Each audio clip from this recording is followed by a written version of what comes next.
У Дастина была только одна цель – выяснить причину смерти своей матери. Единственный способ сделать это – раскопать ее могилу двухдневной давности. То, что он обнаружит, когда поднимет крышку гроба, повергнет вас в ужас. В тот роковой вечер Дастин был не в духе, и он едва мог ясно мыслить. Он трижды быстро постучал в дверь похоронного бюро и, не дожидаясь ответа, распахнул ее с лопатой в руке. Он вошел в офис и увидел старика, неторопливо сидевшего за столом. Старик Томас был охранником кладбища. Дастин потребовал, чтобы его отвели на могилу матери. Его маму Монику похоронили 2 дня назад на кладбище, и Дастину нужно было показать дорогу. Дастин назвал полное имя своей матери, и Томас согласился отвезти его к могиле. Он легко мог вспомнить, где находится могила, потому что лично наблюдал за захоронением. Когда они добрались до могилы, Дастин вытер слезы с глаз и поднял лопату, чтобы начать копать. Однако Томас немедленно остановил его. Эксгумация тела без надлежащего разрешения была незаконной. Он потребовал объяснить, зачем Дастину понадобилось осквернять могилу матери. Но Дастин продолжил копать, и через некоторое время Томас понял, что его не остановить.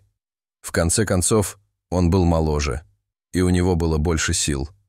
Единственный способ остановить его – это привлечь полицию, и он немедленно поспешил в свой офис, чтобы взять телефон. Дастин продолжал копать. Он начал вспоминать, как последние несколько часов прошли для него как в тумане. Дастин учился в колледже далеко от дома, и ему пришлось бросить все, включая экзамен, когда он узнал, что его мать умерла и уже похоронена. Несколько часов назад ему позвонил отец, который принес ему трагическую новость. Его отец позвонил ему только через 2 дня после похорон. Дастин был в ярости из-за этого. Он не мог понять, почему отец скрывал от него такие новости до самого конца. В результате он так и не смог попрощаться со своей мамой. Слезы наполнили его глаза, но он не остановился, пока его лопата не ударилась о твердый гроб. Он тут же отбросил лопату и уже собирался вскрыть его, как вдруг воздух наполнился воем сирен. Полицейские поспешили к нему, и прежде чем он успел что-либо предпринять, его повалили на землю, а руки сковали наручниками. Томас появился позади них с телефоном в руке, с извиняющимся взглядом. Он чувствовал, что у него не было другого выбора, кроме как сообщить о сложившейся ситуации. Эксгумация тела без надлежащего разрешения была серьезным правонарушением, и он, как охранник, был обязан сообщить об этом. Тем не менее, он не мог не испытывать жалости к молодому человеку, который, по-видимому, очень переживал смерть своей матери. Полицейские начали допрашивать Дастина, требуя ответа, зачем ему понадобилось осквернять могилу своей матери. Дастин упал перед ними на колени и разрыдался, из его глаз потекли слезы. Он признался, что ему было трудно поверить в то, что у его матери случился сердечный приступ со смертельным исходом. Никаких признаков этому не было. Его мать была здоровой женщиной, жизнерадостной, и никогда не позволяла трудностям одолеть ее. Дастин счел ее смерть подозрительной. Она внезапно умерла, и через день ее похоронили. Все это доказывало ему, что происходит что-то подозрительное, и он не собирался останавливаться, пока не докопается до сути. Однако, хотя полицейские и понимали, что он скорбит по своей матери, они не могли позволить ему просто так осквернить могилу. Если он заподозрил что-то подозрительное в смерти своей матери, он был обязан сообщить об этом, чтобы можно было принять соответствующие меры. Дастин умолял их позволить ему хотя бы открыть гроб, хотя бы для того, чтобы в последний раз взглянуть на лицо своей матери. Полицейские были тронуты его словами, но все еще колебались. Они не хотели нарушать закон.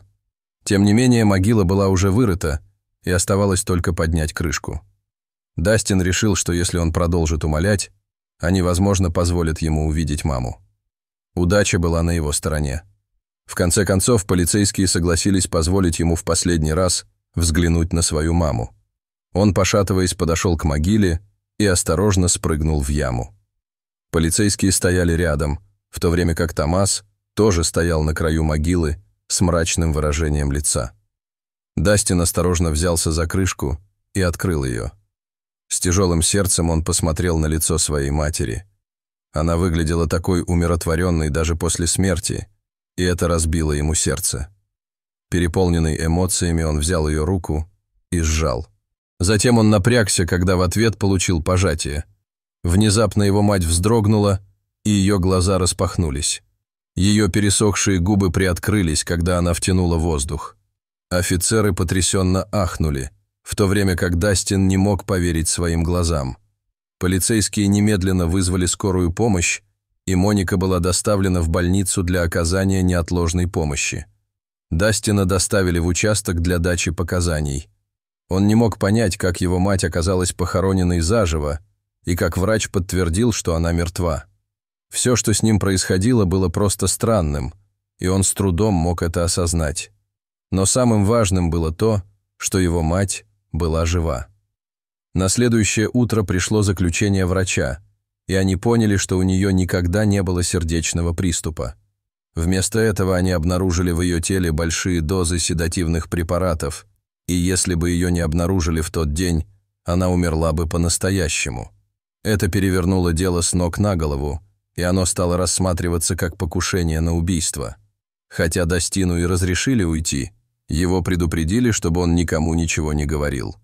Поэтому он поселился в отеле и оставался там до тех пор, пока полиция не закончит свое расследование. Благодаря токсикологическому отчету следователи смогли точно определить, какие препараты использовались. После дальнейшего расследования они выяснили, где они были приобретены. Эти редкие препараты купил ее муж Брайан. Была запись с камер видеонаблюдения, на которой видно, как он входит в аптеку и выходит из нее, а также рецепт врача с подробным описанием того, как следует принимать таблетки. Этот ошеломляющий факт закрепил за Брайаном статус главного подозреваемого в покушении на убийство Моники. Дальнейшее расследование показало, что 2 месяца назад Брайан застраховал жизнь Моники. Если с ней что-нибудь случится, он получит солидную сумму денег. Это послужило мотивом для полицейских, и они немедленно получили ордер. Брайана арестовали той ночью, когда он ходил за покупками в торговый центр. У него даже не было возможности убежать, так как он был немедленно окружен и арестован. Его доставили в участок и допрашивали в течение нескольких часов. Сначала он отрицал эти обвинения, но как только узнал, что Моника жива, и на записи камер видеонаблюдения было видно, как он покупает препараты, он не выдержал и взмолился о пощаде.